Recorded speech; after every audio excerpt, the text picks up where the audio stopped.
যারা প্রেমিক হয়, আল্লাহর আশিকান হয়, তারা কোনো বাধা বিঘ্ন হয়।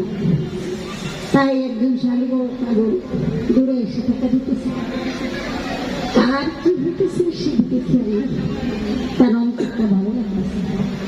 এই উপহার অনেক সময় 10 টাকা কামাইতে কত কষ্ট, সেই টাকা তালে তালে দিয়ে দেয়, তাহলে কত ভালোবাসে।